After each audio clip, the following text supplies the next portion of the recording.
Desde o surgimento da vida na Terra, há mais de 3,5 bilhões de anos, todos os ecossistemas aquáticos e terrestres permaneceram em contínua mudança. Até pouco tempo, as modificações ambientais estiveram relacionadas com a evolução das espécies, com alterações climáticas associadas a ciclos astronômicos, com a tectônica de placas ou mesmo com a ocorrência de grandes catástrofes naturais, como erupções vulcânicas ou impacto de asteroides. Mais recentemente, um novo agente está causando mudanças profundas na Terra e na sua biodiversidade: o homem.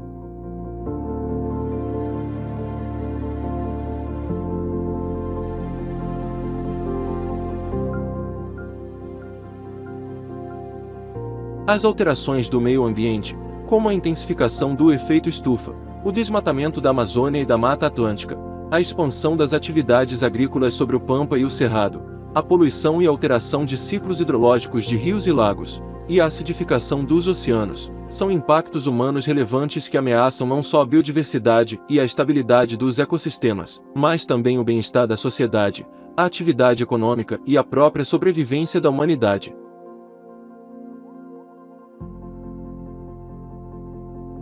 Entender e dimensionar o impacto do homem no ambiente natural é uma questão da maior relevância, reconhecida através dos Objetivos de Desenvolvimento Sustentável da ONU, os ODS. Para isso, é fundamental o desenvolvimento de pesquisas ecológicas de caráter sistemático e permanente, tanto em ambientes aquáticos como terrestres. Neste contexto de mudanças ambientais, é extremamente importante nós mapearmos e conhecermos como as alterações ambientais interferem na biodiversidade. Para isso, o CNPq, o Conselho Nacional de Desenvolvimento Científico e Tecnológico, lançou no ano de 1999 o programa PELD, um programa de pesquisa ecológico de longa duração. Programa esse que hoje é cofinanciado por agências estaduais, no caso do Rio Grande do Sul, a FAPERGS. Bom, aqui no sítio PELD do Promata, nós temos vários grupos trabalhando. Isso inclui alunos de pós-graduação a nível de doutorado, de mestrado e alunos de graduação fazendo a sua iniciação científica. Hoje temos grupos trabalhando com aves, com mamíferos, com anfíbios, com abelhas, com aranhas, com DNA ambiental e incluindo florestas e campos. Esses projetos em conjunto, de forma continuada, podem nos fornecer, no futuro de médio e de longo prazo, uma ideia muito clara de como este ambiente está evoluindo. Se a diversidade está mantida constante, se ela está aumentando ou diminuindo em função dos impactos humanos. O sítio PELD Promata foi estabelecido em uma área de Mata Atlântica, um dos biomas mundiais mais ameaçados, e por isso é considerado prioritário para a conservação. O Promata é uma área de 2.400 hectares, contemplando fragmentos de floresta umbrófila mista à floresta de araucárias e floresta umbrófila densa à Mata Atlântica propriamente dita, assim como fragmentos de campos de altitude. A área foi adquirida em 1993 pela Pontifícia Universidade Católica do Rio Grande do Sul, a PUC-RS, com importante apoio da empresa Steel e da Universidade de Tübingen, da Alemanha. Em 2019, a área foi convertida em uma RPPN, uma reserva particular do patrimônio natural, garantindo a perpetuidade do compromisso da PUC-RS na conservação da biodiversidade, assim como na mitigação do impacto decorrente da expansão das atividades humanas. A sede da RPPN Promata foi inaugurada no ano de 1996. São 900 metros quadrados de área construída, com espaços diversos. Temos um refeitório, uma sala de estar, temos alojamentos coletivos para 8 e 10 pessoas, e temos suítes individuais para receber pesquisadores e grupos de estudantes. Dispomos ainda de um conjunto de laboratórios para processamento das amostras, equipamentos como microscópios, estereomicroscópios, balanças e uma sala de aula para apresentação de seminários e discussões diversas. Nós temos ainda duas casas que chamamos casas de pesquisadores, são unidades avançadas que podem receber até 4 ou 5 pessoas, com alojamento, com camas e com cozinha completa.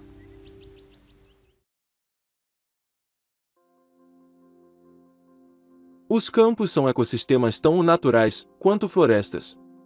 Porém, o foco das iniciativas de divulgação e conservação da biodiversidade é historicamente voltado para ecossistemas florestais. Apesar desse cenário ter mudado nos últimos tempos, os campos ainda são vistos por muitos, inclusive por alguns cientistas, como uma área degradada, um estágio inicial que eventualmente poderá se tornar uma floresta. Essa visão equivocada culmina nas altas taxas de destruição de ecossistemas campestres em todo o mundo, pois eles não são tratados devidamente como áreas naturais, com alta diversidade, e que deveriam ser alvo de tantas iniciativas de conservação quanto florestas e oceanos.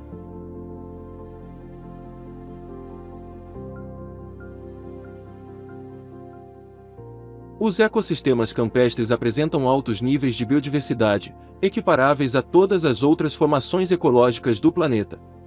Muitas das espécies de plantas e animais dos campos são exclusivas desses ecossistemas, ou seja, não são encontradas em florestas ou outras formações ecológicas. Por isso, é muito importante conhecer e monitorar a dinâmica dessa biodiversidade, como por exemplo para detectar variações de longo prazo decorrentes de flutuações climáticas e mudanças no uso da terra pelo homem.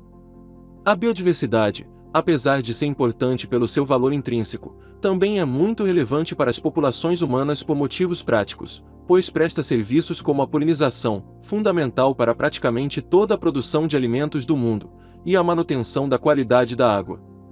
Além disso, as plantas dos ecossistemas campestres servem de alimento tanto para espécies de herbívoros nativos quanto para rebanhos de animais exóticos, que podem ser criados de forma sustentável nesse sistema, mantendo sua biodiversidade e agregando geração de renda para as comunidades. O planeta inteiro está passando por uma série de mudanças climáticas que, em parte, são derivadas de atividades humanas, e essas mudanças climáticas impactam as populações humanas, através, muitas vezes, de impactos nas comunidades biológicas, como plantas e invertebrados, artrópodes, que é o que nós monitoramos nesse projeto PELD aqui dos campos do Promata. E a ideia é que, ao longo do tempo, que essas mudanças climáticas, elas provocam também mudanças nas comunidades, e a gente vai monitorar essas comunidades ao longo do tempo para detectar essas flutuações e responder perguntas bem maiores, né, do que o próprio sítio é capaz de fazer, extrapolando para o resto da região toda o que pode acontecer com essas eventuais mudanças climáticas. Como que a gente monitora isso? A gente monitora isso com levantamento de plantas, de vegetação herbácea, arbustiva, dessa flora que vocês veem no nosso entorno aqui, e dos invertebrados, de aranhas, formigas e outros animais pequenos, geralmente passam despercebidos. A gente monitora eles com técnicas específicas para a coleta desses animais, que são a rede de varredura e armadilhas de queda, etc. O projeto PELD, então, ele inclui a amostragem de artrópodes, para a gente ver a dinâmica, como se dá a dinâmica dessas comunidades de artrópodes com a reintrodução do manejo por fogo no ecossistema campestre. E a amostragem de artrópodes, ela consiste em 2 níveis, um nível a nível do solo e o outro na estrutura da vegetação. O primeiro, a gente coloca armadilhas de queda, que são armadilhas onde os artrópodes que estão caminhando no solo, eles caem na armadilha. E o nível da vegetação, a gente passa uma rede de varredura. Importante, né, amostrar esse grupo, porque é considerado o grupo mais megadiverso da Terra. E considerando, né, que os campos são ecossistemas negligenciados perante as florestas, a gente não conhece muito da diversidade de espécies que tem, né, nesses ecossistemas. E então é interessante, né, conhecer essa biodiversidade. Essas perguntas envolvem não apenas o monitoramento desses descritores nos campos como eles são digamos, de forma independente do homem, os campos com abandono de manejo, como se não existisse a nossa espécie na região? Isso é uma pergunta. A outra pergunta é como que essas comunidades respondem ao longo do tempo ao fogo, à queimada, ao distúrbio por fogo, que o termo técnico em ecologia é distúrbio para isso, né? Mas que na verdade é uma técnica de manejo, é como o homem lida com a natureza para utilizar ela. Então, nessa região toda, onde está inserido o Promata, onde está inserido o nosso PELD, da parte de campos, os campos são usados como fonte de forragem, de alimento natural para o gado. Gado bovino, gado ovino, etc., para dentro de uma atividade econômica, que é a pecuária, certo? Isso há séculos, literalmente séculos aqui na nossa região. Bom, uma das etapas que a gente vai realizar durante o projeto é realizar uma comparação entre os atributos foliares nos campos onde houve um manejo com fogo e nos campos onde não houve. E os principais atributos que a gente vai fazer são dois, que é basicamente o tamanho da área foliar e o teor de fibras. A gente espera encontrar, nos campos onde houve um manejo, a gente espera encontrar folhas maiores, devido ao rebrote, elas precisam de mais energia, então quanto maior for a área, maior vai ser a captação de luz para a realização da fotossíntese e um menor teor de fibras, aumentando a palatabilidade e assim atraindo mais artrópodes.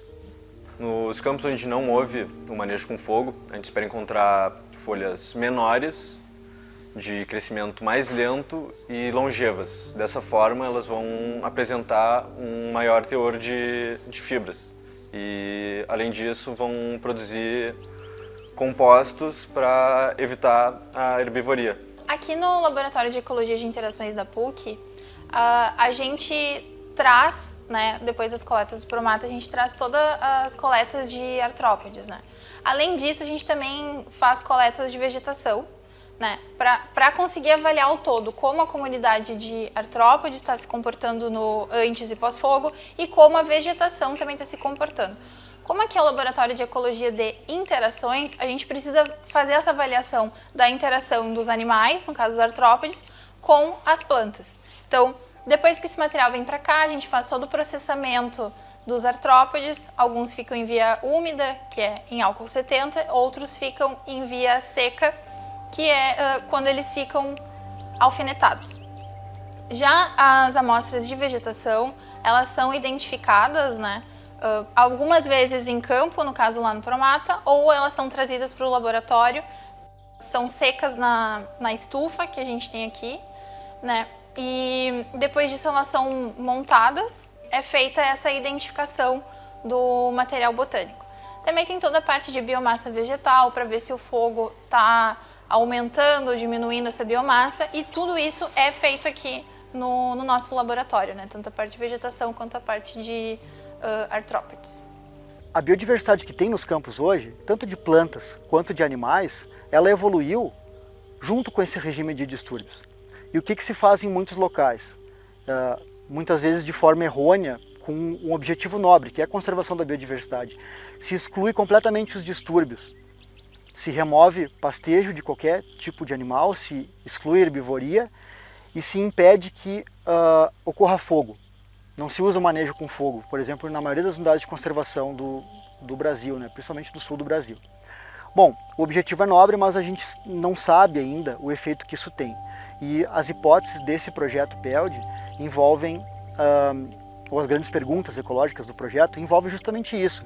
A gente reintroduzir fogo numa área aqui do Promata que estava excluída de qualquer distúrbio há mais de 20 anos.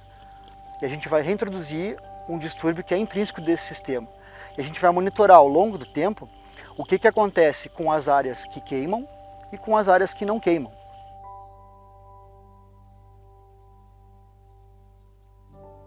No presente, campos e florestas ocorrem em mosaico na região do Promata.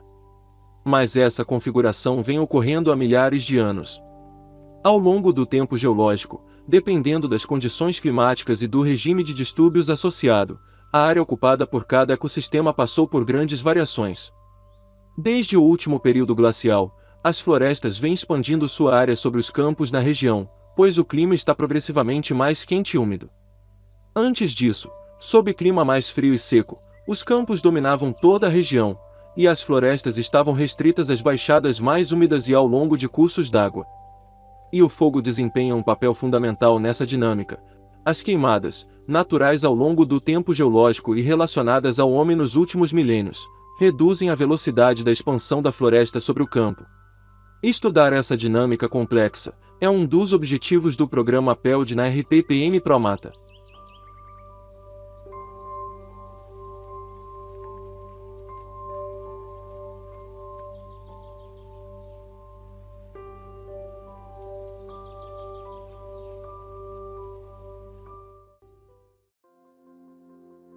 Muitos grupos de animais estão sendo estudados no sítio PELD Promata, procurando conhecer sua diversidade, sua dinâmica ao longo do tempo e suas relações com características ambientais.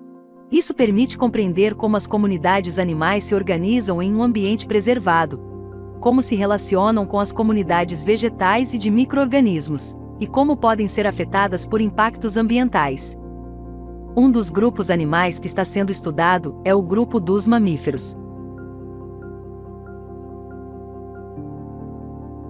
Os mamíferos são animais de sangue quente que possuem várias características únicas, como a presença de pelos e a amamentação dos filhotes. Compreendem mais de 5.000 espécies atuais, apresentando grande diversidade de formas e hábitos. Eles estão presentes em ecossistemas terrestres e aquáticos em todos os continentes ao redor do globo.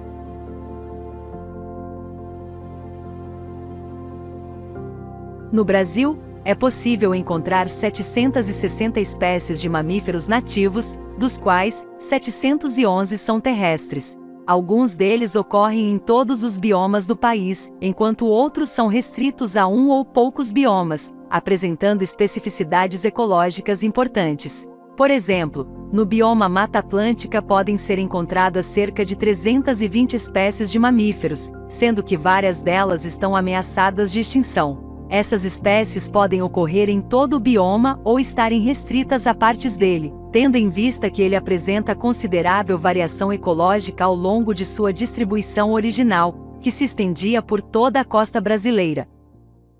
Na região do PELD Promata, são catalogados cerca de 90 espécies de mamíferos, incluindo desde pequenos roedores até grandes carnívoros. Em meio a esta diversidade, podemos encontrar diversos hábitos e comportamentos, o que resulta em diversos tipos de serviços ecossistêmicos prestados, que incluem desde herbívoros dispersores de sementes até carnívoros de grande porte, que controlam populações de herbívoros. Tais serviços contribuem de maneira importante para a manutenção da estrutura e dinâmica natural desse complexo ecossistema.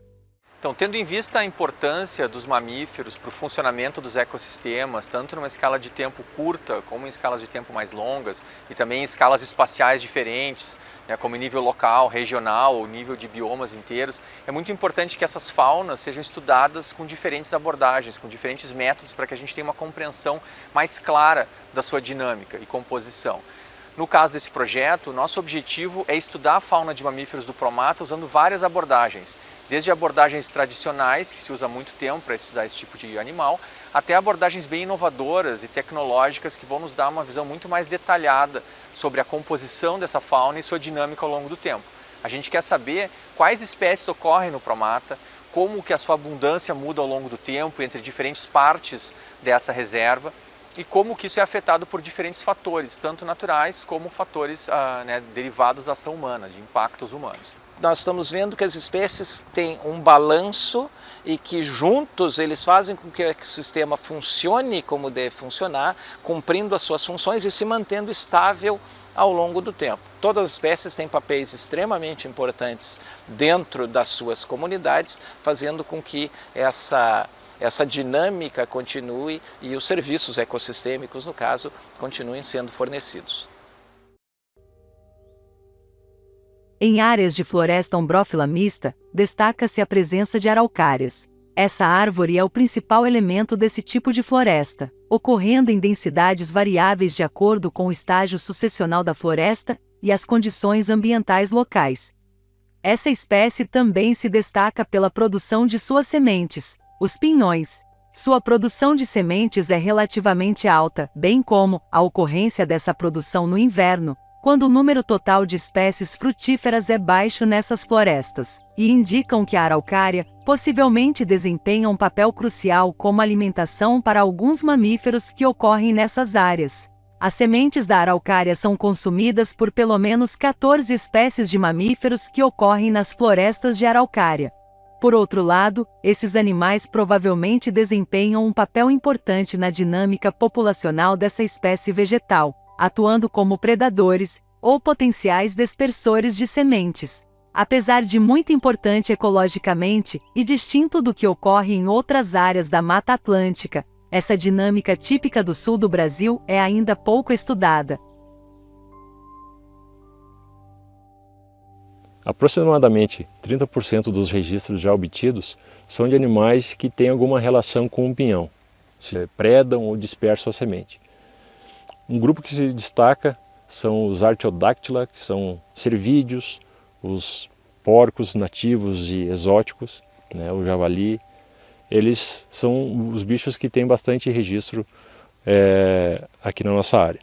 Depois, roedores, os pequenos roedores que são bastante predadores, cutias, são já animais que têm uma relação forte de dispersão, de locomover a semente para lugares mais distantes de onde pega. E depois vem alguns outros animais, ouriço, carnívoros como o coati e o mão-pelada, que também se alimentam de pinhão. Para conhecer e monitorar a diversidade de mamíferos presentes no Promata, estão sendo utilizados diversos métodos. Um método inicial consistiu na busca por rastros de mamíferos nas trilhas e estradas que atravessam o Promata, o que revelou a presença de várias espécies nos diferentes ambientes que compõem a reserva. Os métodos utilizados para caracterizar a fauna de mamíferos presente numa área foram sendo melhorados e aprimorados ao longo do tempo. No início, quando a gente começou a estudar a fauna de mamíferos do Promata, um dos métodos que se utilizava era a procura de rastros, de pegadas, que muitas vezes são informativos para a gente saber que espécies de mamíferos estão presentes naquela área, especialmente as espécies de médio e grande porte, como os carnívoros, veados, porcos do mato, alguns roedores grandes, entre outros. Então, no Promata, a gente começou identificando rastros.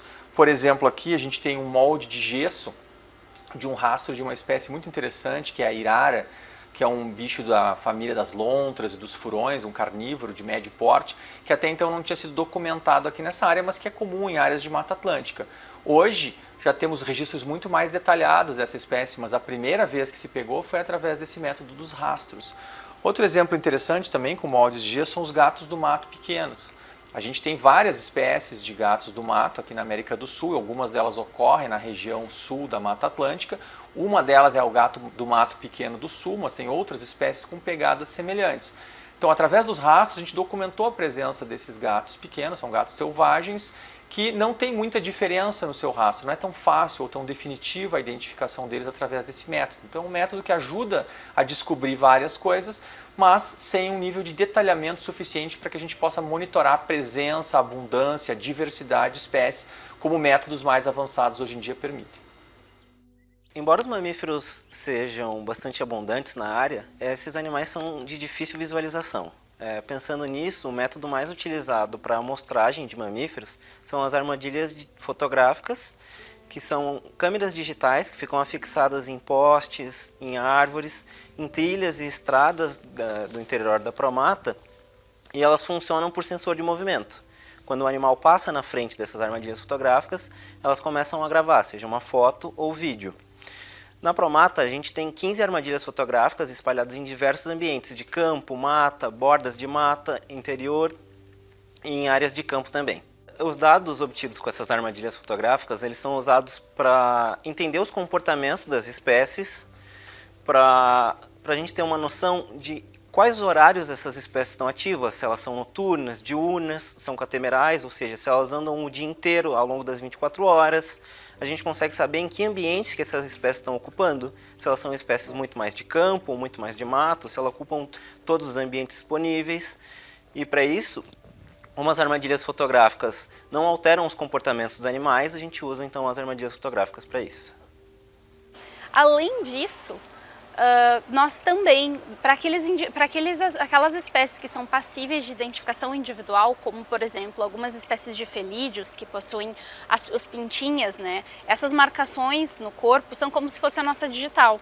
E isso faz com que a gente consiga identificar um dado indivíduo. E a gente sabe que se aquele indivíduo passou naquela câmera no tal dia e depois numa câmera seguinte em outro dia ou voltou, então a gente tem registros de captura e recaptura desse mesmo indivíduo, então a gente consegue entender o movimento dele no espaço. Um exemplo de estudo é o padrão de atividade temporal do graxém do mato, o Cerdócium tous, que foi avaliado através das armadilhas fotográficas, dos registros obtidos das armadilhas fotográficas, que nos mostrou que a espécie aqui na região é principalmente noturna.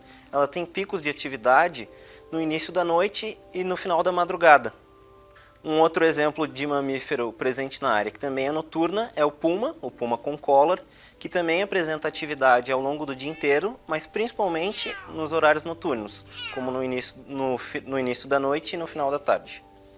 Os rastros e as imagens obtidas com as armadilhas fotográficas permitem a detecção principalmente de mamíferos de médio e grande porte, mas há várias outras espécies na área, como pequenos roedores e marsupiais, que são mamíferos do grupo dos gambás e cangurus, cujos filhotes se desenvolvem em bolsas. Para descobrir quais dessas espécies estão presentes no Promata e investigar sua abundância nos diferentes ambientes da reserva, os pesquisadores utilizam armadilhas especiais para sua captura. As armadilhas para roedores, elas podem ser de dois tipos, sendo de caixa ou de grade. Elas funcionam para pegar pequenos mamíferos não voadores, como roedores e marsupiais. Esses bichos são bastante importantes para a cadeia trófica da comunidade, sendo um dos principais itens dos carnívoros. Essas armadilhas foram distribuídas em linhas de campo e linhas de mato para tentar pegar a maior diversidade possível desses animais que habitam a promata. Elas funcionam com uma isca para tentar atrair esses bichos. E assim que eles passam pela armadilha, essa armadilha se fecha e esses roedores ficam presos até a revisão do dia seguinte.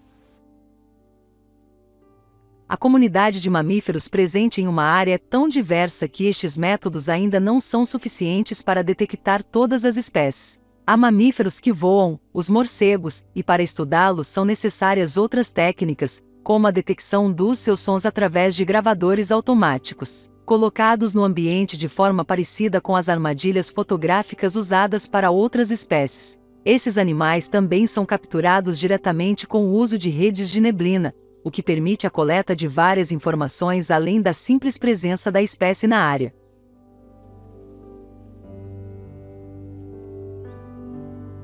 Nós não sabemos quantas espécies de morcegos ocorrem na região do Promata. Sabemos algumas já foram capturadas, algumas já foram identificadas, algumas nós até temos aqui na nossa coleção, mas sempre que nós usamos esses detectores de ultrassom, esse equipamento que nos auxilia a gravar os morcegos, em praticamente todas as regiões do planeta, nós sempre gravamos qualquer coisa extra. Então, possivelmente, a diversidade de morcegos do Promata é muito superior àquela que nós conhecemos atualmente.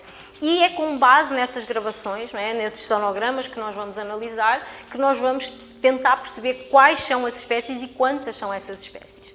Então, acoplando os nossos detectores de ultrassons às armadilhas fotográficas que estão sendo usadas para identificar mamíferos de médio e grande porte, mamíferos terrestres, nós, nesses diferentes pontos da amostragem, vamos gravar diferentes espécies.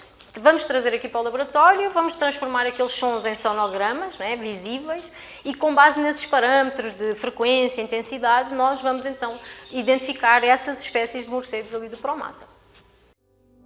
Outras abordagens tecnológicas também estão sendo utilizadas para caracterizar os mamíferos da RPPN Promata.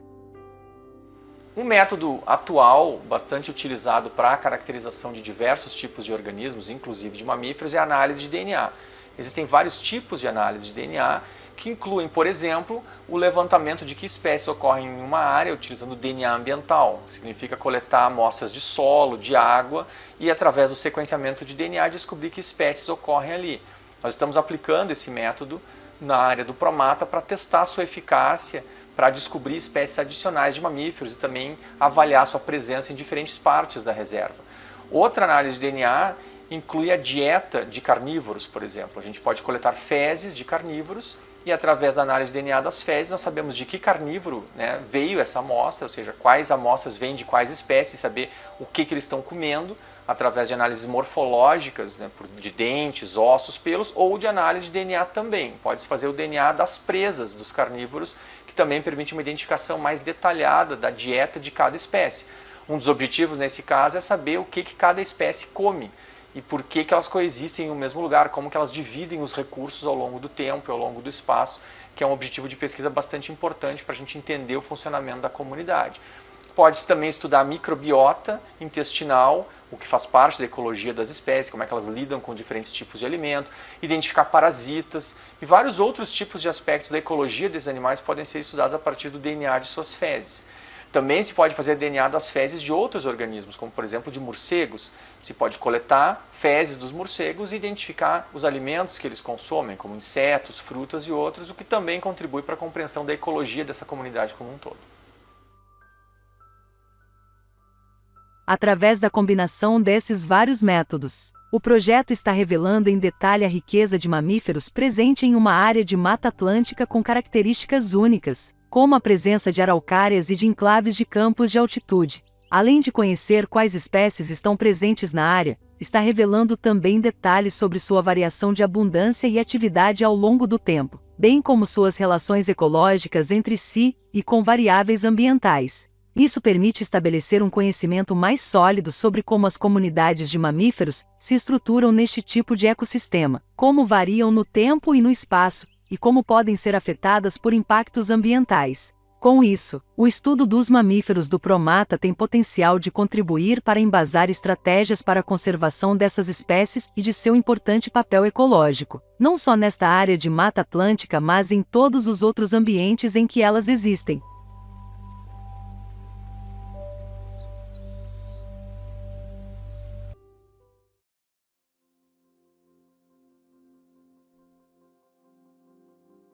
A atual crise climática global afeta a estrutura, dinâmica e composição de ecossistemas naturais.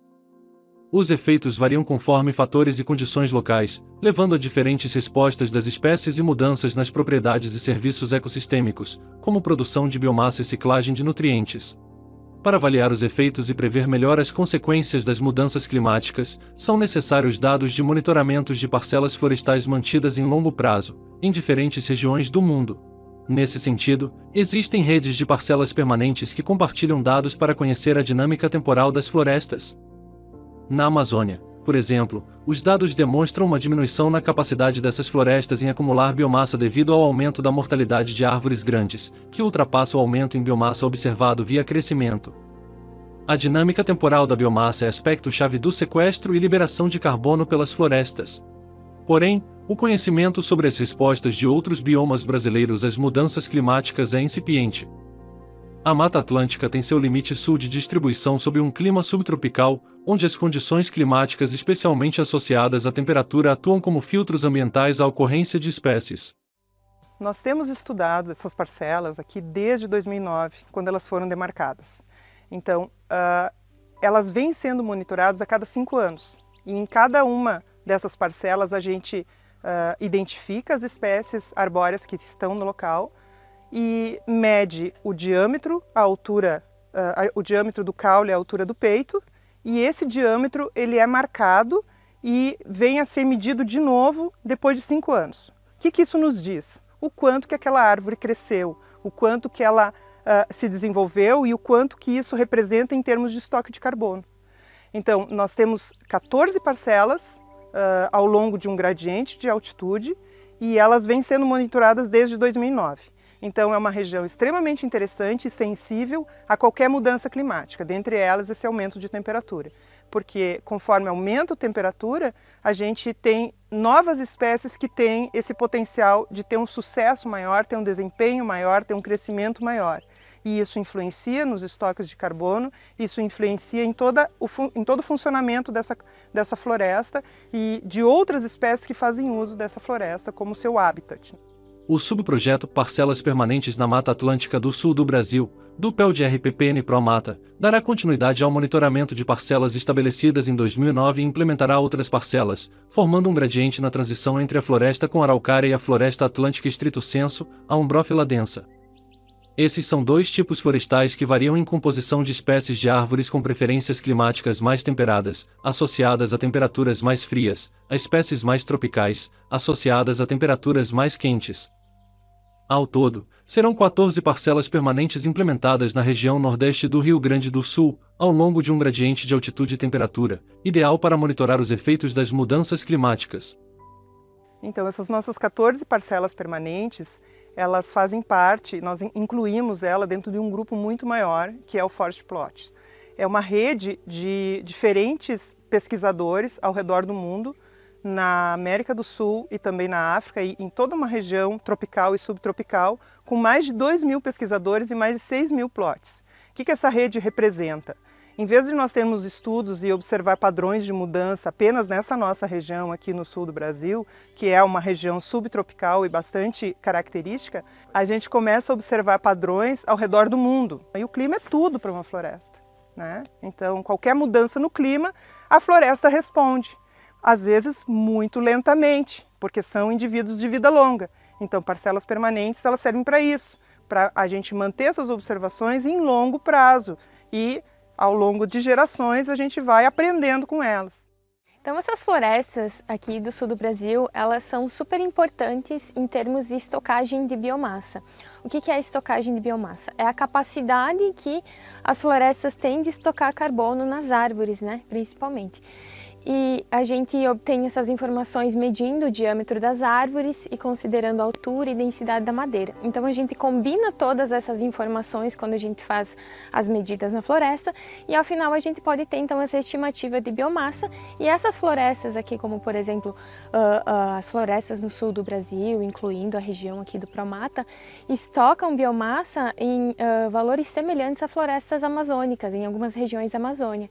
Então isso reflete a importância da conservação dessas florestas, especialmente considerando que são a proporção de árvores grandes que estão relacionadas a esse estoque de biomassa. Então, onde tem árvores maiores, o estoque de biomassa é maior. Entender os fatores que determinam a abundância e o crescimento de árvores auxilia na compreensão dos padrões de diversidade em florestas. Numa floresta, diferentes espécies coexistem, compartilhando espaço, condições e recursos para sua manutenção. Quais são os processos e mecanismos que estruturam a coexistência dessas espécies em comunidades florestais? As características e a densidade de cada espécie podem impactar o crescimento de indivíduos de outras espécies? Essas são algumas perguntas teóricas que serão pesquisadas no âmbito desse projeto. Em termos práticos, esse conhecimento pode ser utilizado em projetos de restauração ecológica em florestas, já que iremos compreender melhor os efeitos da competição e das características funcionais no desempenho e crescimento de espécies arbóreas. E aqui então nós estamos numa parcela permanente que é bem típica dessa floresta umbrófila mista, aonde a araucária angustifolia, o nosso pinheiro brasileiro, é um dos dominantes. E ele está acompanhado de outras canelas, a erva mate, entre muitas mirtáceas, como mirtácea é uma família das pitangas, por exemplo, né, que constituem então essa floresta. Nós estudamos as florestas como se fosse uma grande comunidade. É muito importante que sejam realizadas coletas testemunho das espécies em levantamentos ecológicos. O destino destas coletas deve ser uma coleção, que no caso das plantas se chama herbário, em um conjunto de plantas desidratadas armazenadas para fins científicos. Além da disposição das folhas, algumas características são importantes de constar nessas coletas, como as estruturas reprodutivas, geralmente representadas por flores e frutos. O Museu de Ciências e Tecnologia da PUC-RS possui um herbário com mais de 22.000 exemplares, e o Promata é uma das maiores fontes de coletas depositadas nesse acervo. A araucária é uma gimnosperma, é uma espécie que é característica da umbrófila mista. É uma espécie que tem uma história de vida, uma história evolutiva de mais de 250 milhões de anos, de antes dos dinossauros. Ela tem toda uma característica que caracteriza a questão de ser uma espécie de dossel, a forma da copa, ela é emergente, ela se destaca dentro da floresta. Ela é uma espécie dioica alógama, que existe indivíduos machos, indivíduos fêmeas e tem esse cruzamento, né, para ter a reprodução. Ela é polinizada por vento, né, anemocórica, então necessita de uma condição de vento para poder levar o pólen para as árvores, não é um animal que faz isso. É uma nurse plant, porque ela se estabelece num local de forma pioneira, ela modifica a estrutura, as condições do ambiente e favorece a chegada de outras espécies florestais. E ela é um recurso chave dentro do ecossistema, porque além então dela mudar as condições do ambiente e favorecer a chegada de outros elementos, outras espécies florestais, ela fornece o pinhão, que é um recurso alimentar muito importante entre o outono e o inverno. Não tem outros alimentos em abundância como a araucária. Então ela sustenta a questão da floresta e a questão da fauna, da diversidade faunística, que existem muitos animais que dependem desse recurso para se sobreviver e para se manter. Essa comunidade, então, ela é formada por várias espécies e imaginem vocês que cada espécie tem um papel, tem uma função. Elas chegam em tempos diferentes, né? Elas se estabelecem nessa floresta em tempos diferentes, elas morrem, elas recrutam, elas crescem e isso então é uma grande comunidade. Essa comunidade interage com o meio, interage com o solo, interage com a luz do sol, que é a principal fonte de recurso para essa comunidade funcionar. É a energia que ela é transformada via fotossíntese e que move todo esse ecossistema. O ecossistema é um sistema, então, que funciona com entradas e saídas de energia e quem comanda esse sistema são essas árvores distintas, que são de espécies distintas, com características distintas e que juntas funcionam como um sistema integrado que é resiliente, mais ou menos, dado também a diversidade dessas espécies. Então a gente tem em torno de 70 espécies aqui nessa região do Planalto de árvores distintas. Algumas são mais abundantes, outras são mais raras e cada um tem um papel neste ecossistema. Então, para entender esses padrões de diversidade de árvores, nós precisamos investigar quais são os fatores que determinam o crescimento, a abundância e a sobrevivência dessas árvores. Esses fatores podem estar ligados às características do próprio indivíduo de árvore, como o tamanho de folha, densidade da madeira, tamanho de copa, e também características dos indivíduos que estão ao redor desta árvore. Então, um indivíduo e outro podem estar competindo um com o outro e tem essas interações ecológicas.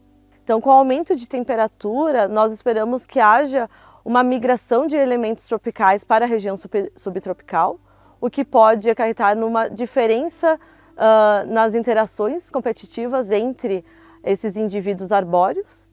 Então, indivíduos da região subtropical podem ter uma maior mortalidade devido a essa competição com os elementos tropicais e isso pode mudar todo o ecossistema florestal, inclusive mudar a ciclagem de nutrientes, por exemplo, na floresta. E como se dão os processos ecossistêmicos que auxiliam na compreensão do funcionamento das florestas? Os processos ecológicos envolvem interações entre organismos e destes com o meio abiótico. Eles são importantes serviços ecossistêmicos porque modificam as condições ambientais e a disponibilidade de recursos, mantêm a biodiversidade e promovem interações bióticas. Dentre os processos, destacamos a ciclagem de nutrientes, a polinização e a estocagem de carbono. E essa ciclagem de nutrientes, ela pode ser influenciada por fatores abióticos, como a temperatura e a pluviosidade, e também por fatores bióticos, que diz respeito à composição das espécies vegetais e também às características dessas espécies. E esses fatores influenciam o processo de decomposição, então vai mediar se essa decomposição vai acontecer de uma forma mais rápida ou mais lenta. Se por acaso essa decomposição acontece de uma forma mais lenta, acaba acumulando e estocando carbono no solo, que também é um processo muito importante que as florestas desempenham. Estamos interessados então em avaliar como que ocorre esse processo de decomposição diante dessas variáveis bióticas e abióticas. Isso faz parte da pesquisa e essa decomposição é mediada principalmente pelos micro-organismos do solo e também por invertebrados, que fazem com que esses nutrientes retornem para as plantas e elas possam utilizar no seu crescimento. A avaliação desses processos é fundamental para compreender o funcionamento das florestas e isso é muito importante para conseguir predizer o potencial de resiliência que essas florestas têm frente às mudanças climáticas. Então como que essa floresta vai se comportar diante das mudanças, se ela vai conseguir voltar ao seu estado original, né, mesmo depois de uma perturbação ou de um evento extremo. São poucas espécies que conseguem tolerar essa variação grande de temperatura ao longo do ano. E essa amplitude toda de temperatura, ela influencia negativamente os estoques. Então, uma das ameaças que as mudanças climáticas estão afetando sobre as florestas aqui no sul do Brasil é que ondas de frio e ondas de calor têm se tornado cada vez mais frequentes. E isso faz com que essas amplitudes de temperatura sejam mais frequentes também. E são poucas as espécies que toleram essas amplitudes e isso se reflete negativamente aos estoques de biomassa. E essas avaliações temporais que a gente faz em parcelas permanentes, ou seja, acompanhar as florestas ao longo do tempo, são super importantes porque a gente consegue acompanhar também as taxas de crescimento e mortalidade das árvores, então o quanto elas vêm crescendo ao longo do tempo e qual a taxa com que elas vêm morrendo. E se observa que em nível global a taxa de mortalidade de árvores vem aumentando ao longo do tempo, ou seja, as árvores têm morrido mais, numa taxa mais rápida e isso tende a influenciar negativamente a capacidade que essas florestas têm de sequestrar carbono da atmosfera. Então, as mudanças no clima, elas tendem a afetar tanto os estoques de biomassa negativamente, fazendo com que as florestas estoquem menos biomassa, como também essa capacidade que as florestas têm de sequestrar carbono, porque a mortalidade das árvores está aumentando. Então, menos árvores nas florestas, menos carbono estocado.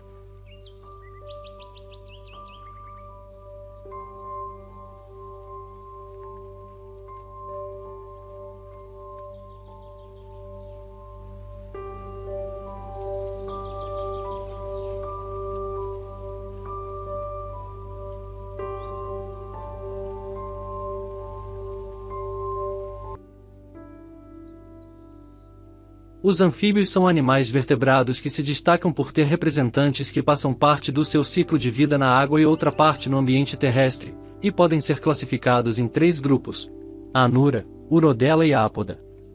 Desses, o grupo dos anuros destaca-se como mais diversificado, apresentando muitos representantes bastante conhecidos, tais como sapos, rãs e pererecas. São animais que apresentam uma grande sensibilidade térmica e baixa tolerância em relação aos fatores ambientais, podendo ter suas características fisiológicas comprometidas. Atualmente no planeta são reconhecidas cerca de 7.000 espécies diferentes de anfíbios, sendo 900 encontradas em nosso país. Um dos projetos de pesquisa realizados no Promata trata da influência do fogo sobre os anfíbios anuros em campos nativos da Mata Atlântica, e essa pesquisa buscou avaliar as alterações nas comunidades de anfíbios de campos nativos da Mata Atlântica mediante o distúrbio do fogo.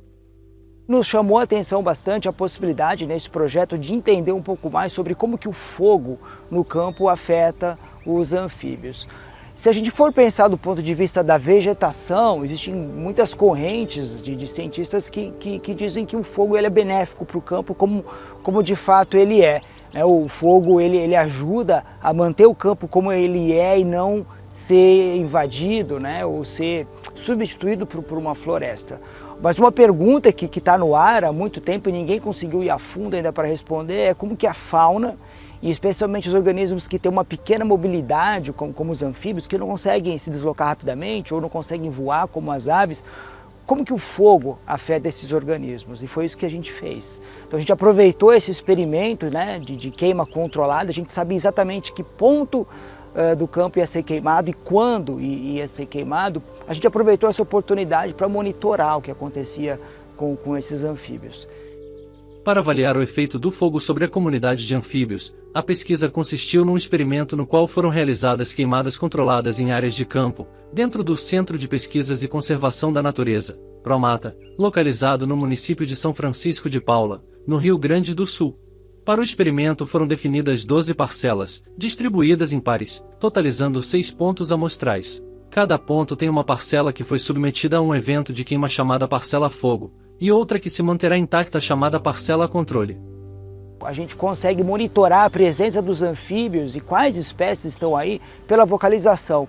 A vocalização ela é individual, cada espécie emite um som diferente e o especialista consegue identificar qual é a espécie que está vocalizando naquele momento. A gente usou esse recurso para conseguir fazer um monitoramento automático do ambiente e assim mapear qual espécie está presente em cada ambiente e mais. A gente consegue dizer também a abundância, ou seja, quais são as populações maiores, as menores e se o número de indivíduos está variando ao longo do tempo. Então isso foi uma junção, né, de elementos e técnicas que permitiu a gente monitorar antes do fogo, depois do fogo, muito tempo depois do fogo, como que a vegetação se regenera, mas também como que os animais se comportaram. Será que eles abandonaram? Será que eles voltaram? Será que eles permaneceram nesse lugar? E é isso que o nosso projeto está podendo mostrar, que existem espécies mais, espécies menos sensíveis, mas todas elas são afetadas pelo fogo de alguma forma. Com o uso de gravadores automatizados como esse daqui, nós fizemos o registro de 27 espécies de anfíbios e a sua dinâmica noturna de vocalização, inclusive algumas dessas espécies sendo novos registros para a área de estudo, o Pramata. Cada espécie de sapo, rã ou perereca possui um canto único que nós, cientistas, conseguimos diferenciá-los utilizando apenas a sua vocalização, que é um comportamento extremamente associado à reprodução desses animais, uma vez que o macho vocaliza para atrair a fêmea e então se reproduzirem, tendo aí uma grande importância na história de vida, na história natural desses organismos. E é por isso que a gente resolveu também aproveitar essa oportunidade para estudar um outro elemento, que é o microbioma. Então, o microbioma ele tem sido bastante falado hoje em dia para a questão da saúde humana. A gente tem micro-organismos, né, predominantemente bactérias que vivem no nosso corpo, principalmente no nosso trato digestivo ou trato digestório, e que elas interagem de uma forma que ajuda a manter a nossa saúde. Algumas delas produzem vitaminas, ajudam em processos metabólicos, até mesmo o estresse ou agentes químicos podem alterar a nossa composição dessa microbiota, que antigamente se chamava de flora intestinal, por exemplo, né? E a gente tem distúrbios de saúde.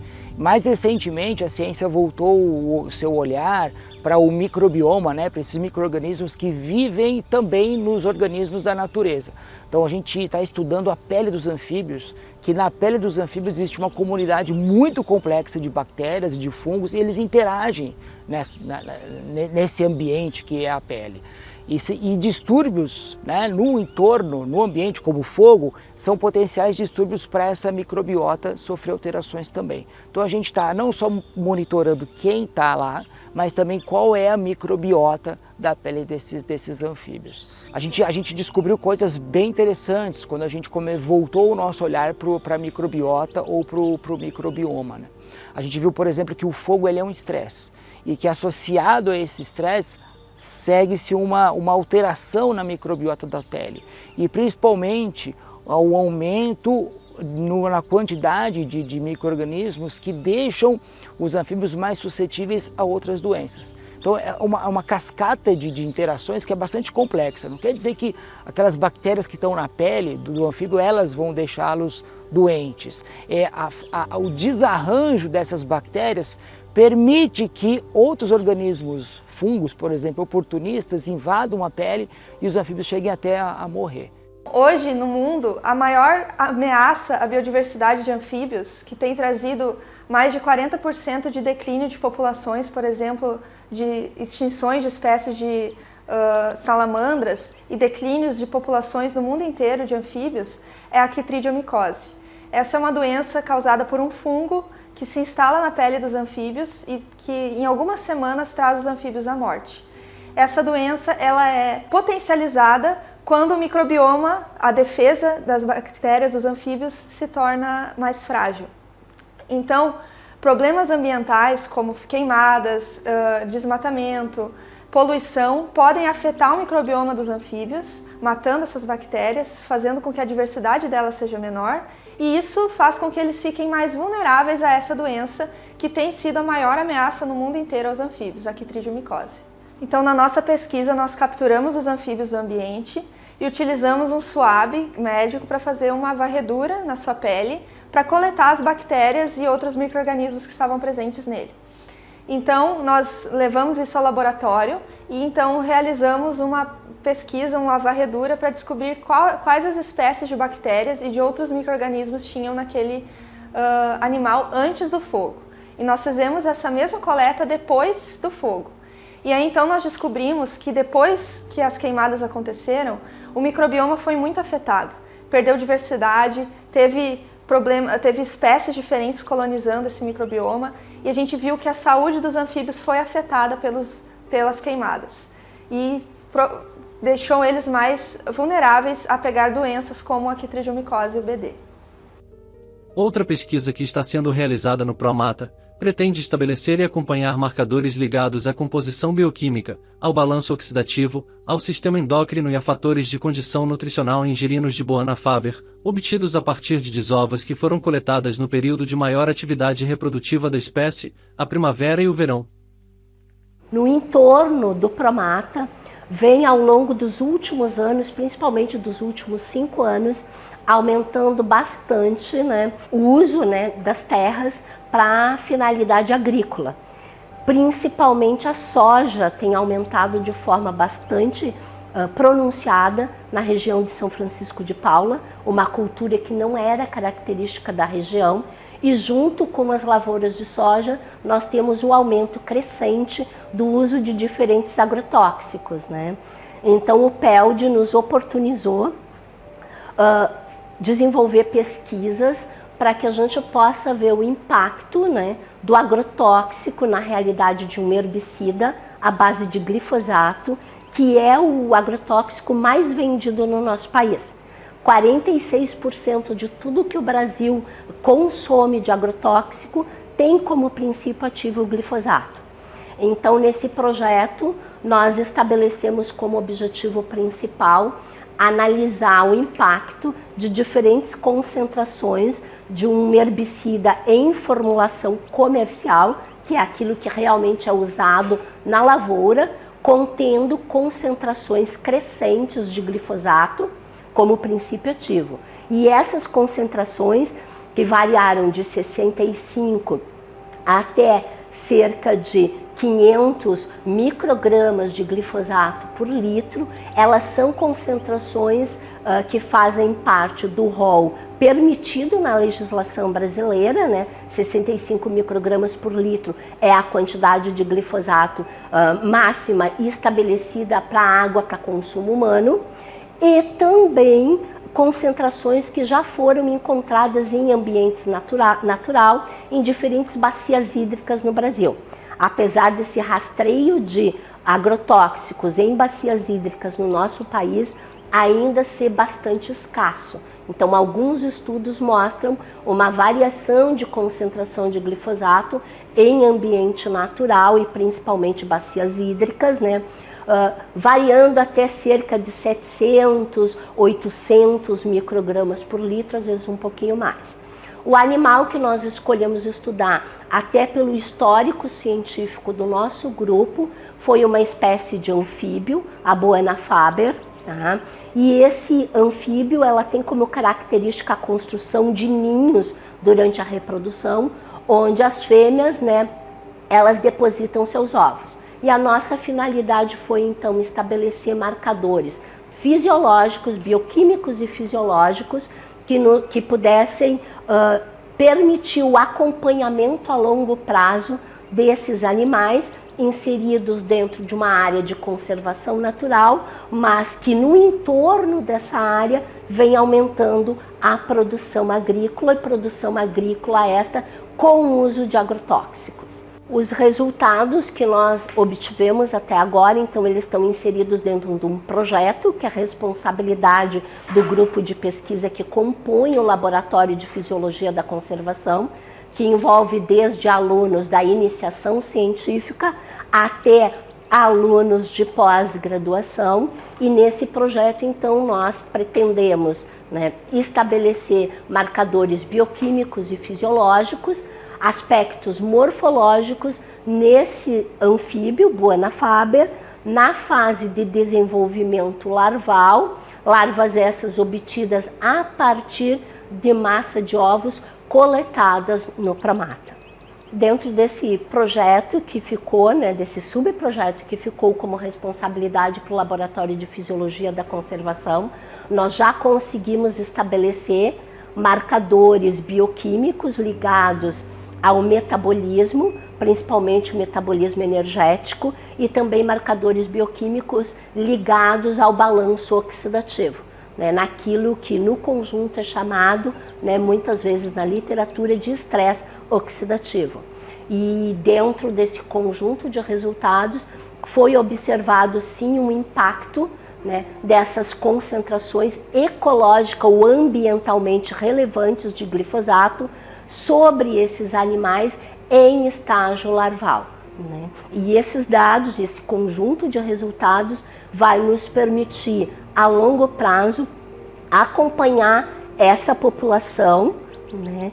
E com isso estimar e observar um impacto de longo prazo dessa substância química sobre esses organismos, né? Lembrando que os anfíbios são, dentre os vertebrados, um grupo que reconhecidamente pela literatura vem passando por um processo de extinção em massa, de perda significativa da sua diversidade biológica, e isto tem sido associado com fatores múltiplos como a fragmentação de hábitat, o aumento do uso de áreas para a agricultura e, junto com a agricultura, o aumento do uso de substâncias químicas que passam a ter impacto sobre diferentes organismos e também sobre os anfíbios, o aumento da radiação ultravioleta, né, e também o aumento, né, da temperatura ambiental. E todos esses fatores somados são reconhecidos como sendo fatores que estão determinando a perda de diversidade biológica desses animais, desse grupo.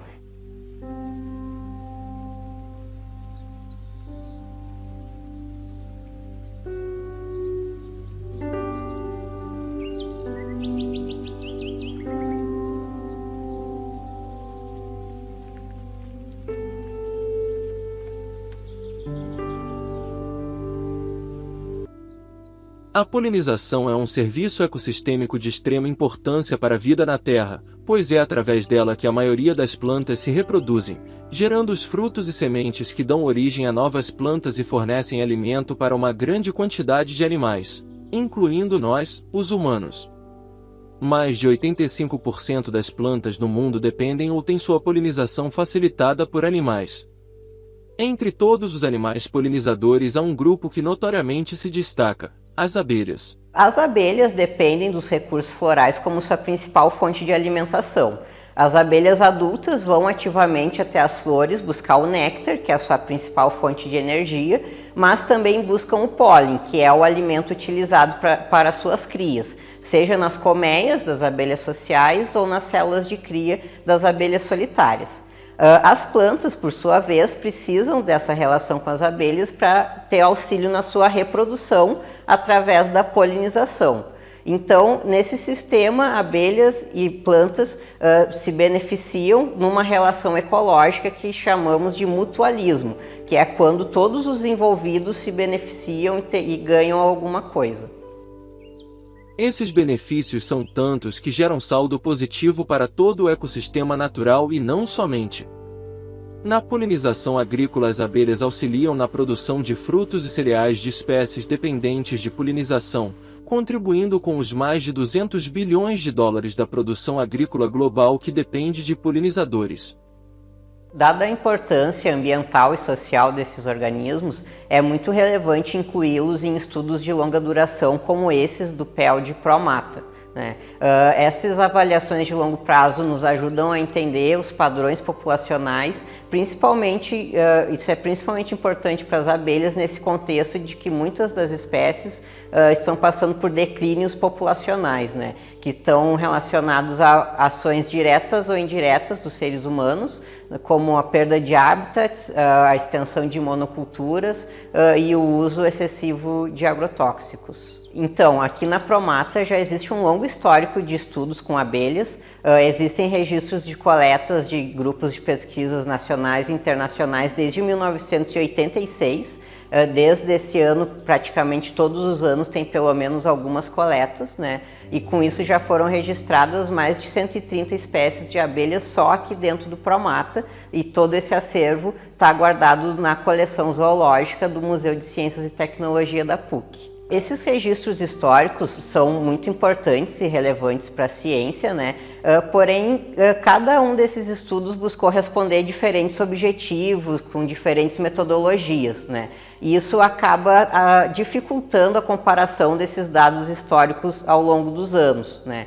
Então, o grande objetivo dessa etapa do PEL de Promata, no subprojeto Abelhas, é elaborar uma metodologia padrão que a gente possa implementar e que venha a ser reproduzida ao longo dos próximos anos desse projeto e que aí, de fato, vão permitir, né, as comparações nas variações populacionais e também na composição da comunidade de abelhas que existe aqui no Promata.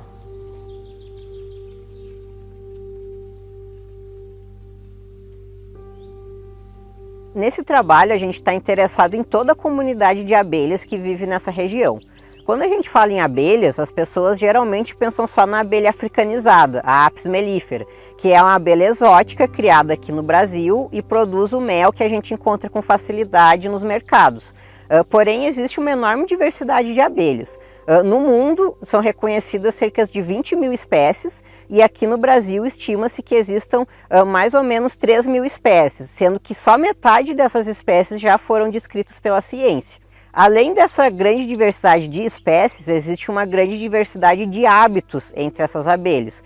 Aqui no Brasil, as abelhas sociais são conhecidas como as abelhas sem ferrão, que vivem em colmeias e produzem mel.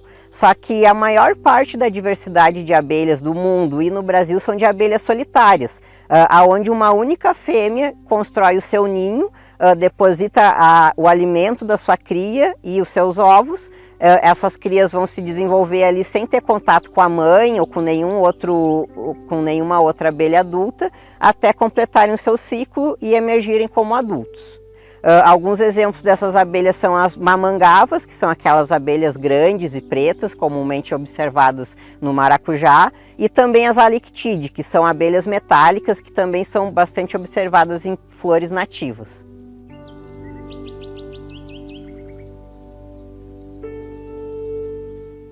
Para realizar o trabalho, nós instalamos pontos de coleta nos diferentes ambientes encontrados aqui no Promata, que são as florestas, os campos e também as regiões de contato entre florestas e campos. A metodologia de coleta que a gente escolheu é o que a gente chama de coleta passiva.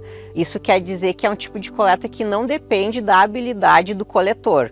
Isso é muito importante num trabalho de longa duração, porque ao longo dos anos, independente da pessoa que vier aqui coletar, as coletas vão ser da mesma forma.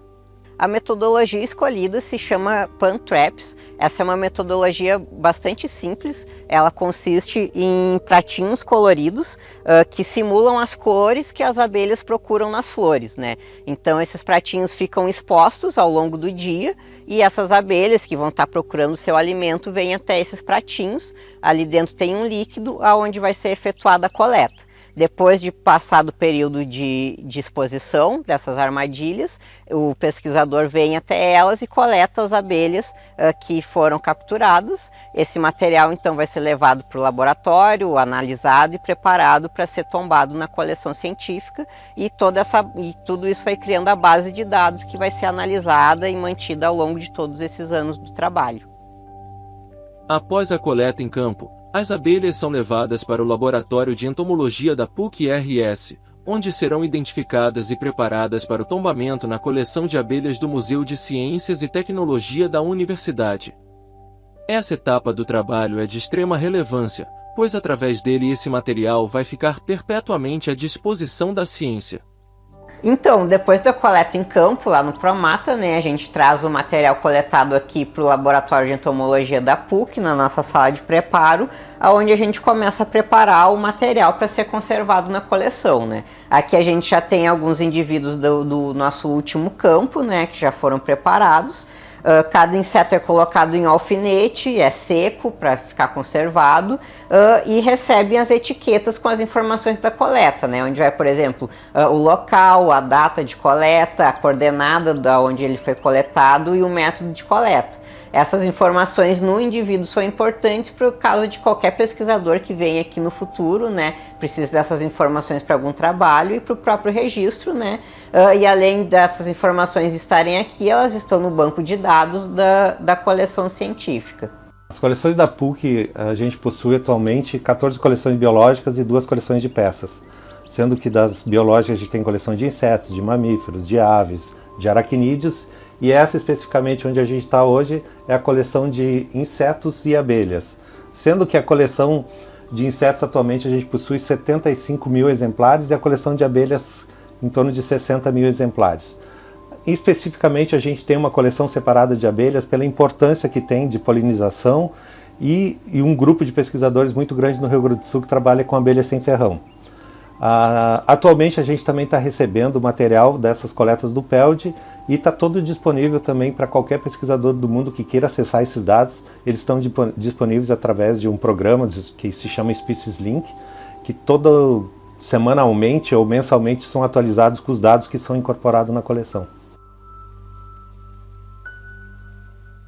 Então esse material, essas abelhas coletadas lá no Promata e trazidas para ser conservados aqui tem uma grande importância, não só pelo registro dos insetos que estão lá no Promata agora, né, mas ao longo dos próximos anos do PELD, com mais coletas, a gente vai poder então ter o histórico, né, de possíveis padrões de mudanças de tamanhos de população, entre outros, e tentar entender o que pode causar essas mudanças de padrões, né. Além desse trabalho do PELD, né, com seus objetivos, todo o material que fica depositado aqui no museu pode ser utilizado pela ciência no geral para diferentes fins, né, como para trabalhos sobre padrões de distribuição globais de espécies de abelhas, né, estudados dentro da biogeografia, ou para descrição, revisão de novas espécies e táxons feitos por taxonomistas que buscam esse tipo de material depositado em museus. Além dessa coleção entomológica clássica, né, que é o inseto no alfinete, nesse projeto do PELD Promata, do subprojeto Abelhas, a gente está começando uma nova coleção também, que é a coleção genômica, né? Então, de cada um desses insetos, a gente retira uma amostra de tecido, deixa isso conservado em álcool, né, para que posteriormente seja extraído o DNA, para que tenha, além do inseto, né, o indivíduo na coleção, tenha também um material genético, né, que pode ser utilizado para confirmar espécies, para descrição das espécies, né, e tudo isso também fica disponibilizado em bancos de dados digitais, né, internacionalmente para o uso da ciência como um todo. As abelhas, ao se relacionar intimamente com as plantas com flores, estão entre os organismos que moldaram a vida na Terra como conhecemos hoje, e a sua conservação é fundamental para a manutenção da vida no planeta e para a segurança alimentar e nutricional da espécie humana. O estudo das abelhas no PELD Promata pretende contribuir com esse desafio global ao monitorar as populações de abelhas da floresta com araucárias e dos campos de cima da serra. Com os resultados desse projeto ao longo dos próximos anos será possível avaliar mudanças na abundância e na riqueza de espécies de abelhas ao longo do tempo e relacioná-las com possíveis causas naturais e de influência humana. Em uma menor escala de tempo vai poder contribuir com informações importantes para a conservação e o potencial uso sustentável desses organismos na região, além da preservação de informações biológicas importantes nas coleções científicas, com implicações no estudo das abelhas a nível global.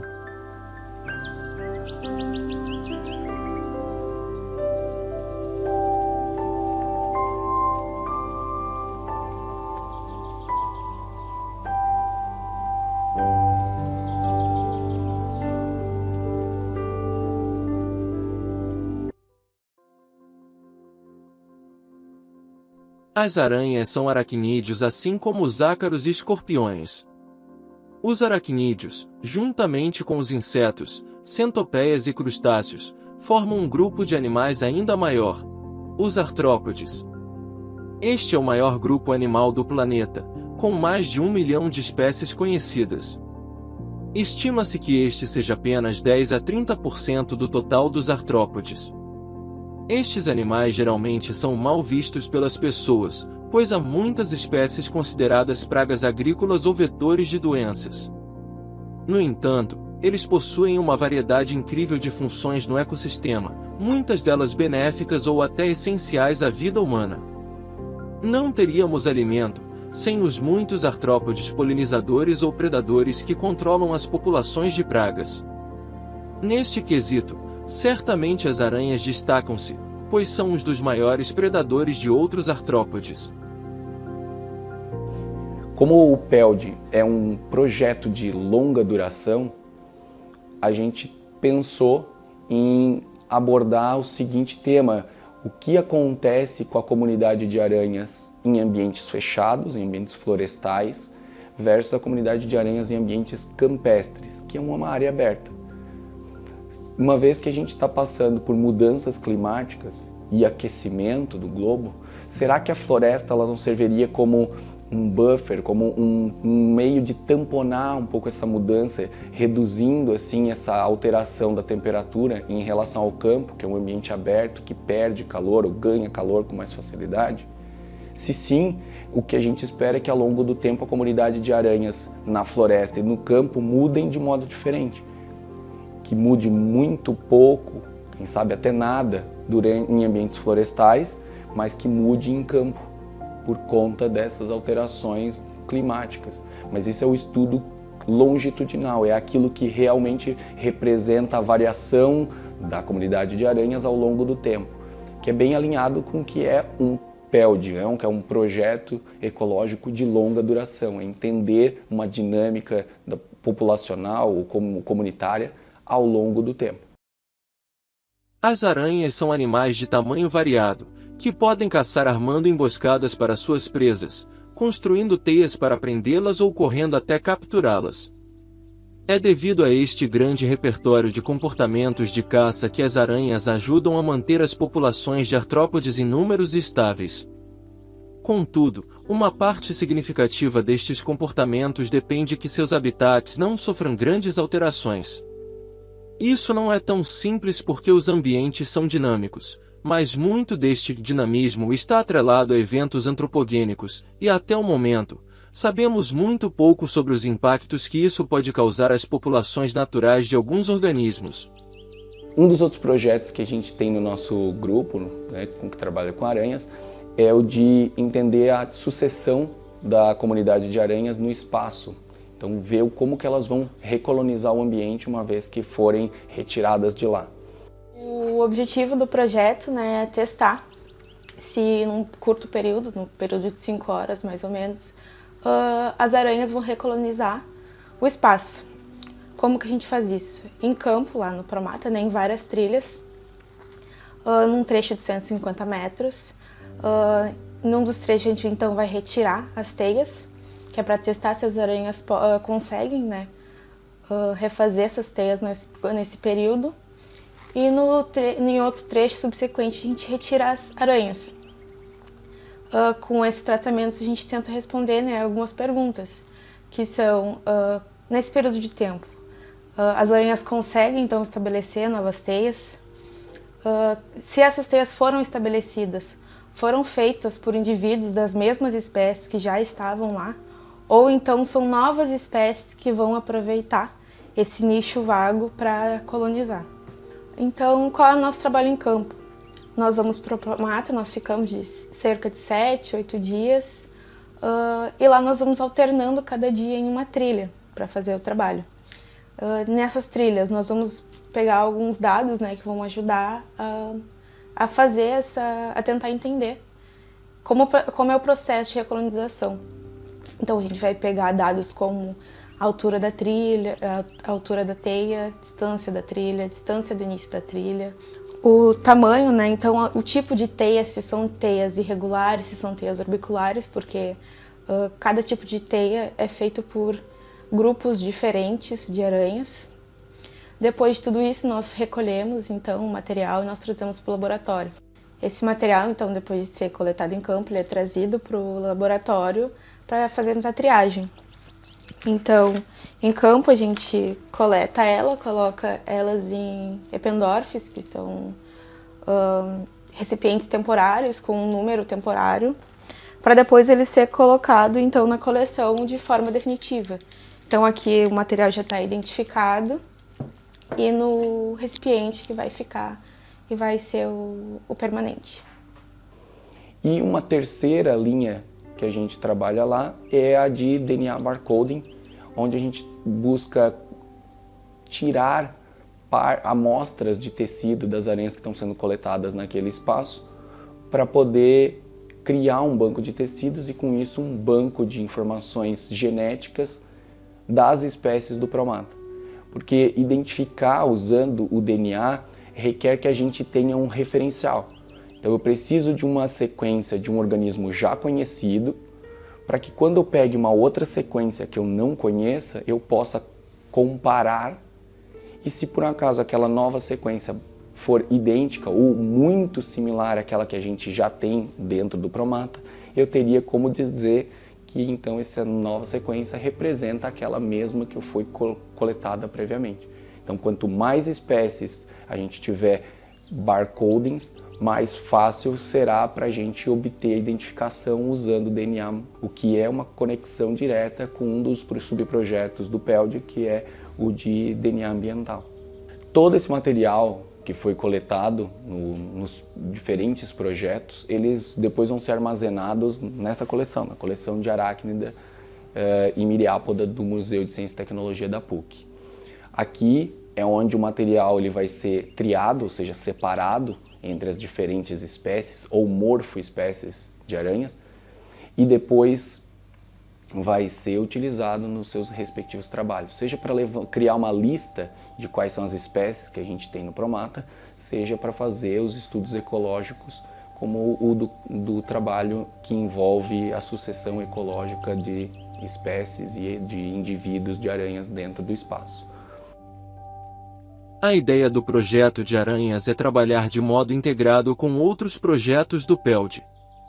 Seja aproveitando coletas, trabalhando em áreas próximas para facilitar futuras comparações de dados, ou extraindo amostras de tecido para estabelecer bibliotecas genéticas de referência.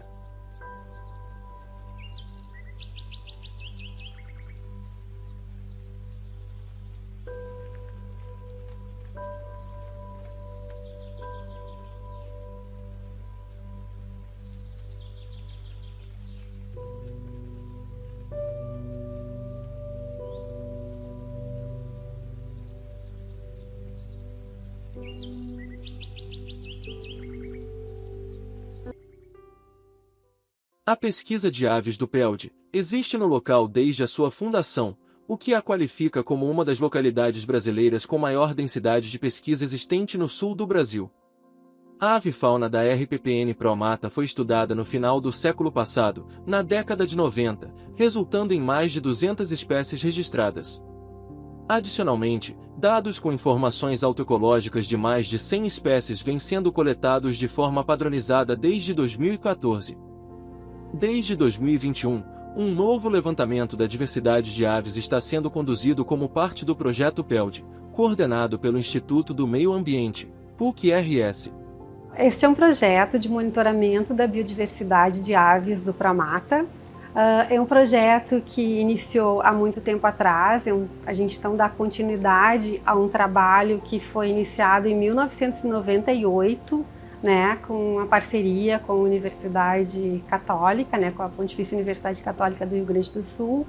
E nós então fizemos inúmeros trabalhos e projetos e nós verificamos que a comunidade de aves vem mudando à medida que a comunidade vegetal, né, as plantas se modificam lá no Promata, inclusive por aquecimento global. Né, tem algumas espécies de Mata Atlântica que não eram encontradas anteriormente, que agora já são encontradas lá, e isso causa uma modificação na comunidade de aves, que são o conjunto de espécies que habitam o local, no caso o Promata. Então, nós achamos interessante avaliarmos essas mudanças.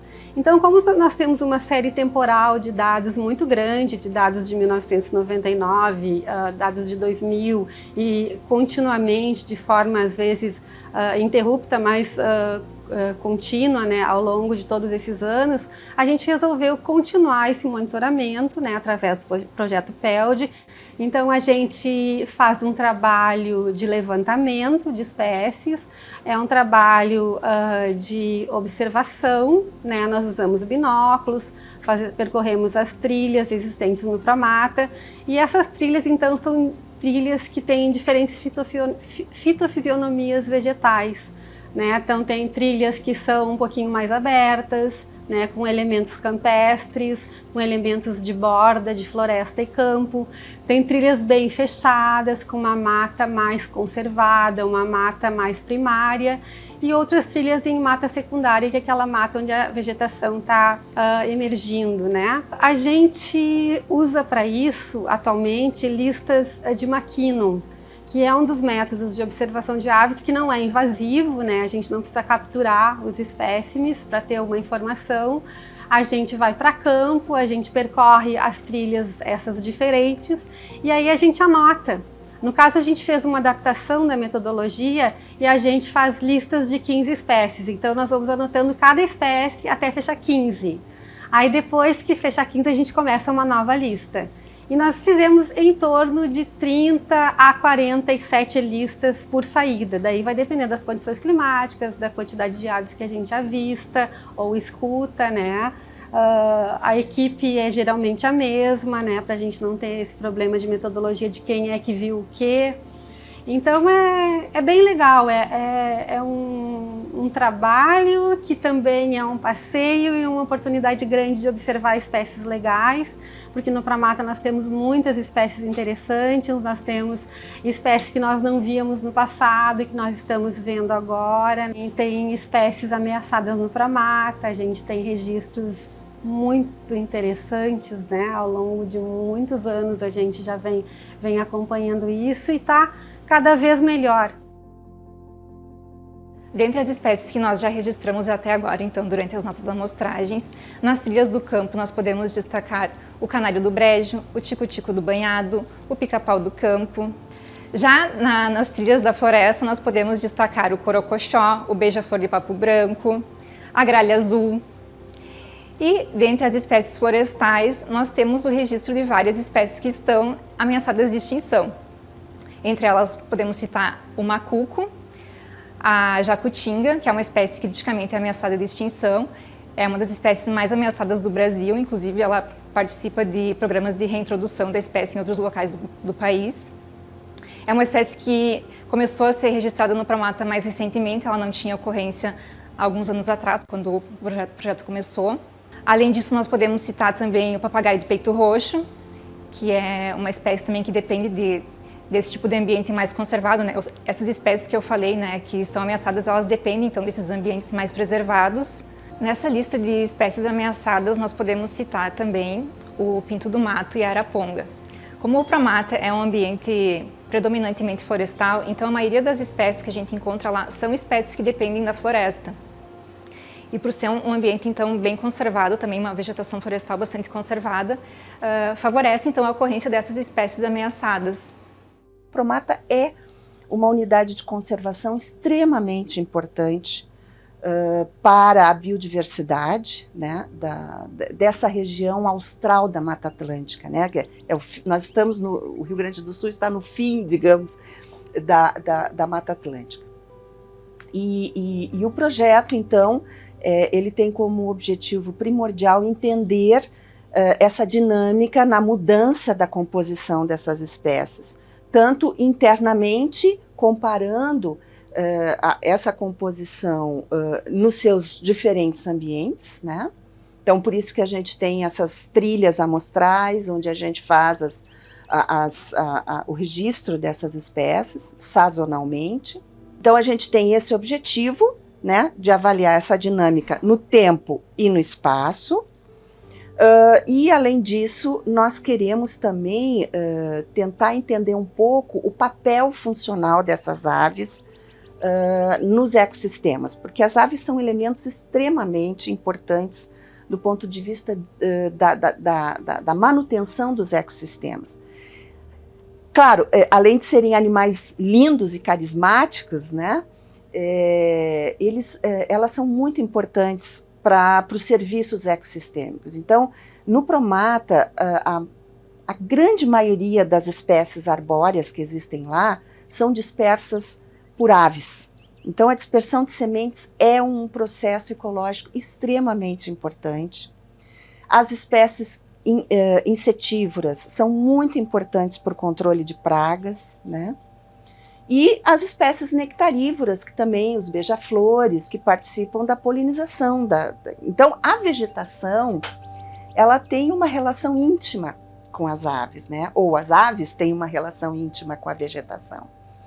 Então, é muito importante a gente entender esses processos, inclusive para que se possa entender a aplicabilidade disso. Por exemplo, qual a importância no processo de dispersão de sementes de determinadas espécies. Isso tem uma informação muito relevante, por exemplo, para a recuperação ambiental.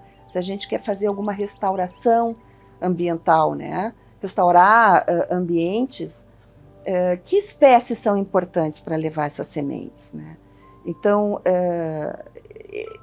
além do objetivo número 1, que é entender essa dinâmica da composição no tempo e no espaço, a gente quer entender um pouco o papel funcional dessas aves no Promata. E, além disso, nós queremos trazer trazer para o grande público, né, um conhecimento dessa fauna através da montagem de um guia de aves online, que ficará disponível no site da instituição, né, onde o visitante então poderá ter fotos dessas espécies e das informações mais importantes, período do ano que o observador, né, porque a ideia, a observação de aves também é uma atividade muito difundida, o turismo ganha dinheiro com isso, né, as pessoas que não são cientistas se interessam porque são animais lindos, não? E então, qual é a melhor época que um bird watcher, né, que um observador de aves pode ver aquela espécie no Promata? E algumas informações sobre alimentação e reprodução e o ambiente onde eles são encontrados. Então, trilha tal, você vai ver a espécie tal. Um pouco assim de dar um retorno para a sociedade, da importância dessa fauna para a nossa biodiversidade, né? E na manutenção dos serviços ecossistêmicos, que isso é muito importante. A biodiversidade, os animais, as plantas, eles são extremamente importantes para o nosso bem-estar, para o bem-estar humano, da sociedade humana. E é cada vez mais importante que as pessoas entendam isso, né?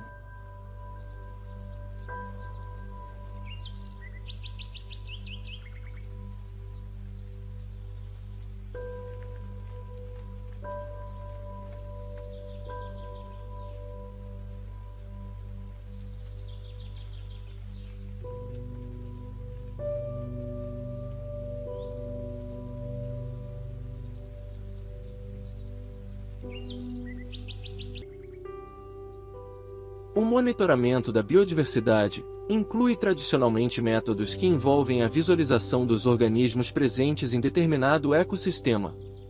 Estes métodos, embora válidos e amplamente utilizados, apresentam limitações principalmente no que diz respeito à identificação de espécies raras. Um outro fator limitante é a necessidade de pesquisadores especialistas nos diferentes grupos de organismos presentes no ambiente. A análise do DNA dos organismos presentes naquele ambiente ou que passaram por ali é uma alternativa que vem sendo utilizada para solucionar estas limitações impostas pelos métodos tradicionais de levantamento e monitoramento da biodiversidade. O DNA ambiental, também conhecido como eDNA, ele é uma técnica que possibilita a identificação de organismos no ambiente. Essa técnica ela veio ajudar muito na identificação desses organismos, porque às vezes a gente vai precisar de um grande grupo de especialistas para fazer um trabalho em conjunto, e com o DNA ambiental a gente consegue conhecer as espécies que estão ali naquele ambiente sem precisar de uma força-tarefa. No caso de organismos, de micro-organismos, né, eucarióticos ou procarióticos, por exemplo, ciliados ou bactérias, a gente vai ter uma vantagem ainda maior, porque esses organismos são geralmente muito abundantes nesses ambientes e a gente precisa, e eles são muito diversos, então a gente precisaria de muita gente trabalhando para fazer essa identificação, observando esses organismos. E muitas vezes é difícil de cultivar, a gente precisa fazer técnicas de coloração, então o DNA ambiental ajuda muito conhecer essa grande diversidade que na verdade é uma diversidade escondida. No caso do Promata, a gente está trabalhando com DNA ambiental lá, principalmente em água de bromélia, em campos, em solos de campos, florestas e turfeiras. A água de bromélia, por exemplo, é um local onde a gente tem uma diversidade muito grande de micro-organismos e essa diversidade é muito inexplorada até o momento. Então a gente vai ter esses micro-organismos que estão ali dentro da bromélia, nessa água, pela matéria orgânica que existe ali, eles se alimentam dessa matéria orgânica e de bactérias que estão presentes, e as bactérias estão ali como fonte de alimento desses organismos maiores, e também elas interagem com a planta, muitas vezes produzindo substâncias que são importantes para o crescimento da planta. Estas identificações são feitas através do sequenciamento de DNA dos organismos presentes no ambiente. Este sequenciamento nos mostra a identidade dos organismos do meio que é comparada com um banco de dados. Neste banco de dados achamos sequências de DNA de organismos conhecidos e identificados através de métodos tradicionais.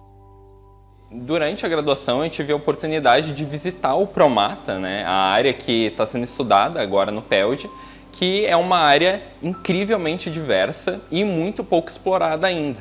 E quando eu visitei lá, durante a minha graduação de Ciências Biológicas, eu tive esse grande sonho de continuar estudando esse local durante o meu próximo período da minha jornada acadêmica. Vieram alguns pesquisadores da Suécia interessados na diversidade que a gente tem lá no Promata e eu conduzi eles, na área. A gente explorou bastante a diversidade lá e eles estavam super interessados na água dos açudes lá do Promata, que foi muito pouco explorada até hoje. A gente coletou essa água e a gente sequenciou o DNA utilizando uma técnica muito avançada de ponta, que se chama metagenômica. Nessa técnica, a gente sequencia todo o DNA dos organismos e a gente consegue analisar toda a diversidade genética de todos aqueles organismos naquele local. E eu, junto com eles, estávamos interessados nas bactérias, em especial nas cianobactérias, que são bactérias muito importantes, não só para ambientes aquáticos, mas como para o mundo inteiro, já que elas são como se fossem as plantas dos micro-organismos. Elas são micro-organismos que têm a capacidade de fazer fotossíntese e, por causa disso, elas acabam servindo como comida para o restante da comunidade. Além disso, elas também são moduladoras de elementos muito importantes na água, como fósforo, nitrogênio, entre outros. Então elas são muito importantes para toda a comunidade ali aquática. A gente descobriu que lá tinham várias cianobactérias ainda nunca descritas. Metade quase das cianobactérias de lá nunca foram classificadas, o que é super interessante. E também as que a gente conseguiu identificar são conhecidas por serem fixadoras de nitrogênio, o que mostra que as bactérias lá do Promata têm uma significância aí para a contribuição do nitrogênio tanto da comunidade aquática local quanto provavelmente para os que têm em volta. São bactérias muito importantes que a gente precisa estudar mais e seguir explorando. A pesquisa consistiu na investigação da biodiversidade em águas de bromélia. As amostras foram obtidas no Promata, a uma altitude de aproximadamente 915 metros. E essa investigação comparou a biodiversidade existente na água de bromélia com a biodiversidade existente no solo imediatamente adjacente. Nossos resultados indicaram a importância da preservação das bromélias, dada a quantidade de vida existente nessas águas, apesar de ser uma área relativamente pequena comparada com a área das florestas. De modo geral, a bromélia contribui significativamente para a vida na floresta da Mata Atlântica. A biodiversidade encontrada em águas de bromélias não é apenas exclusiva delas, mas ela compartilha também uma grande parte da vida existente no solo.